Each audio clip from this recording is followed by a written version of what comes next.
Jason slaps Danny after discovering a shocking secret. ABC General Hospital spoilers.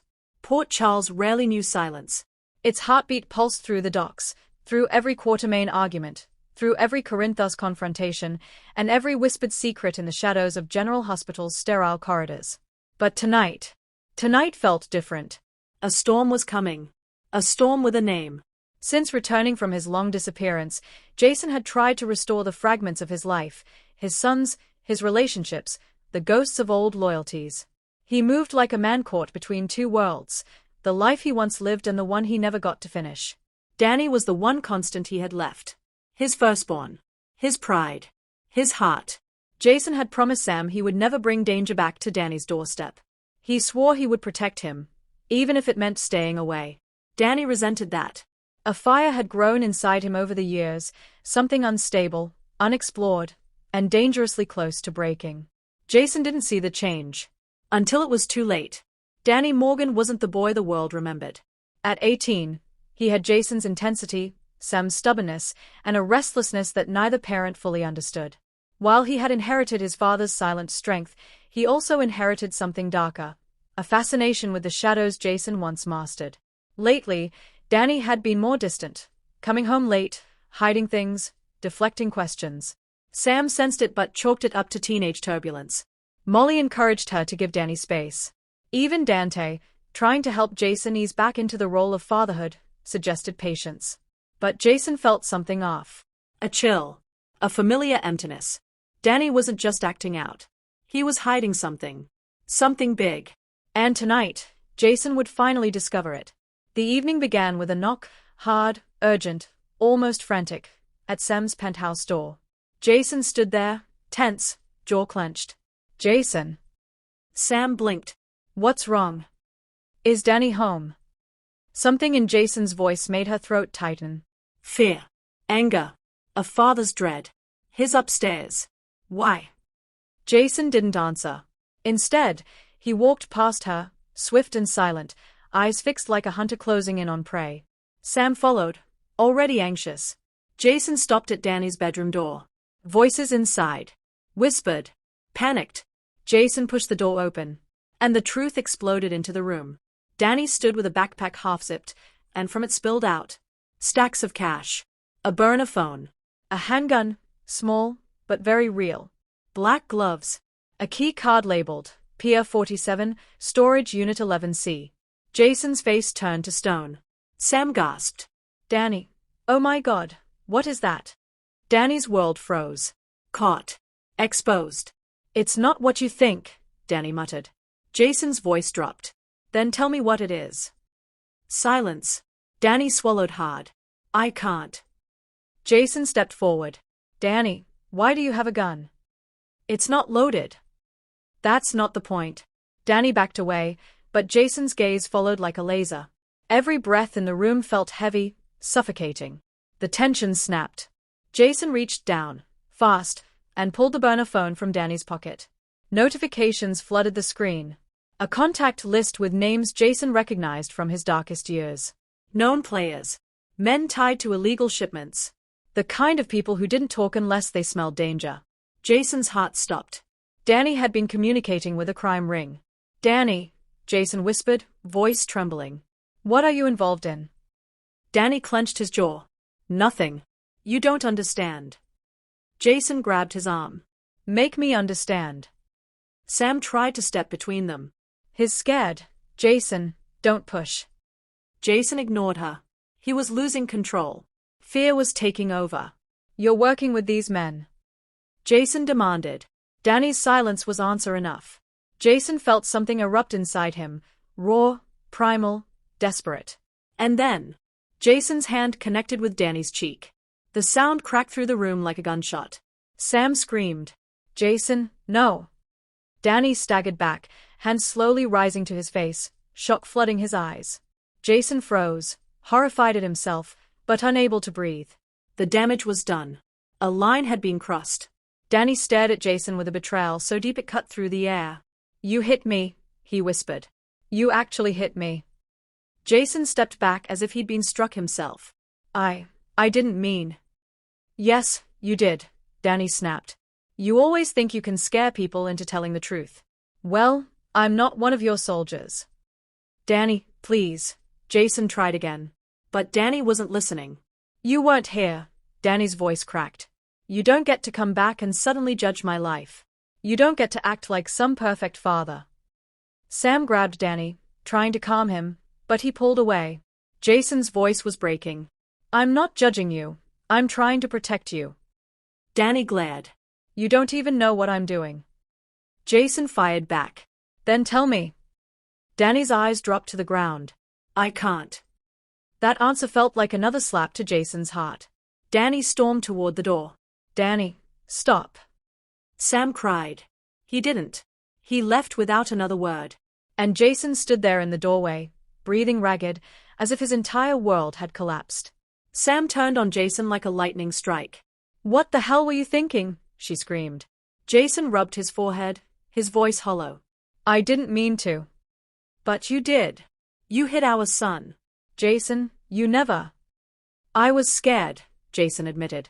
I saw that gun, those contacts, and I panicked. I didn't think. No, Sam said coldly. You reacted exactly like the man you used to be. The enforcer. The man who solves fear with violence. Jason's chest tightened. That's not who I am anymore. Then you'd better prove it, Sam hissed. Because right now, Danny needs a father, not a weapon. Her words hit with precision. Jason sank into the chair, hands trembling. I'm sorry. Sam's anger softened, but her fear remained. We have to find him, she whispered, before whatever he's mixed up in swallows him whole. Jason nodded, but the truth gnawed at him. Danny wasn't a victim. He wasn't being used. Danny was making choices. Dangerous choices. And Jason had no idea why. Danny didn't go home. He didn't go to Dante or Christina or Jake. He went where he'd felt seen. Where he'd felt powerful. Pier 47. Unit 11C. The storage room was dim, lit only by a flickering bulb. Inside were crates, unlabeled, sealed, dangerous. Danny unlocked one with a key only he possessed. Inside, more cash. Surveillance photos. A ledger of deliveries. And a shipping manifest with a name circled in red ink. S. Corinthus. Danny stared at the name. Sonny. He man who ruled the world Danny secretly wanted to understand. The father figure Jason once served. Danny wasn't working for Sonny. He was working against him. Out of anger. Out of resentment. Out of a misguided need to prove himself. Danny whispered. I'll show him I'm not a child. I'll show all of them. But Danny didn't know the truth. He was being used. Manipulated. Someone was pulling the strings. And Jason was already on the hunt.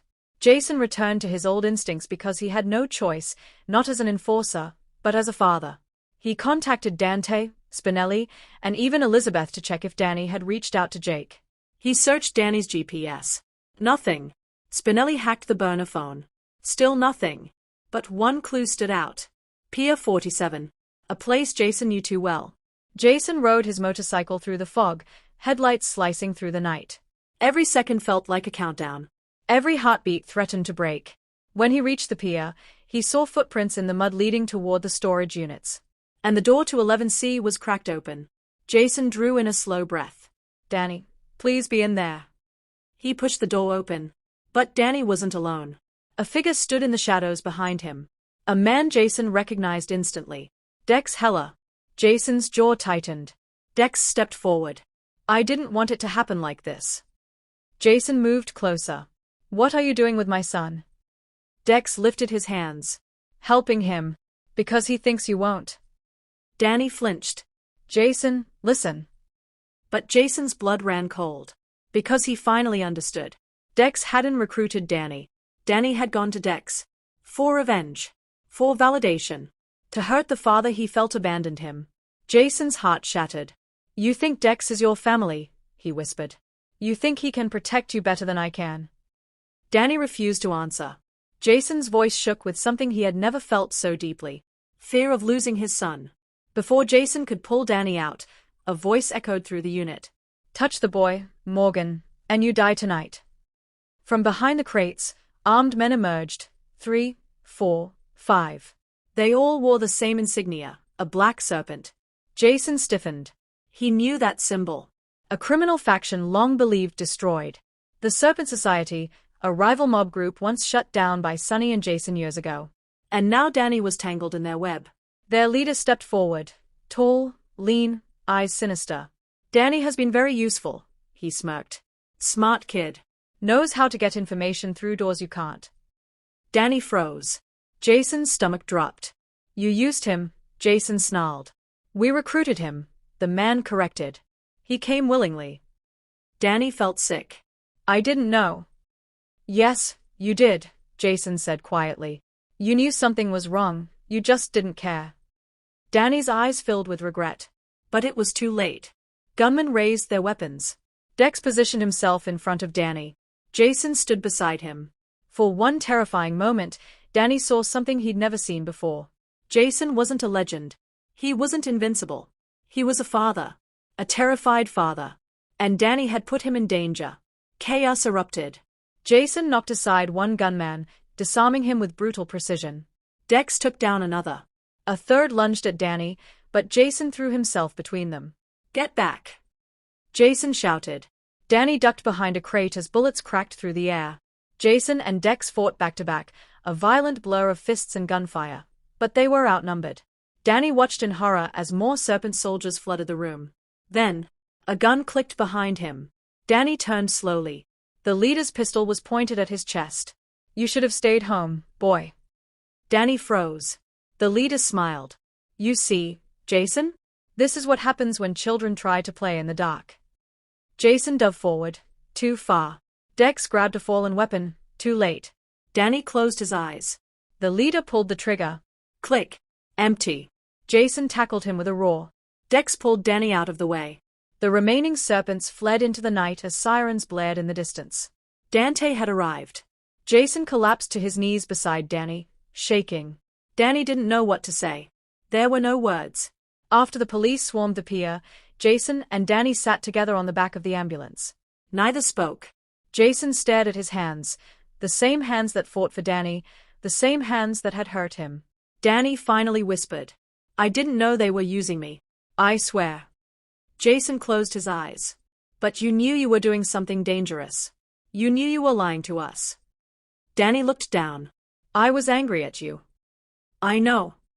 I thought, maybe if I handled something big, people would stop treating me like a kid. Jason swallowed hard. You don't need to prove anything to be my son. Danny wiped his eyes. You hit me. Jason's voice cracked. And I'll regret it for the rest of my life. Danny leaned against him. For the first time in years. Jason wrapped an arm around him, careful, trembling. I'm here, Jason whispered. I'm not leaving again. Danny nodded slowly. I'm sorry, Dad. Jason pulled him closer. I'm sorry too. As the ambulance doors closed, Dante approached Jason. Hey, Dante said quietly. We found something. He handed Jason a file recovered from the storage room. A name was stamped across the top. A name that turned Jason's blood to ice. C. Montez. Cyrus Renault's former lieutenant. A man presumed dead.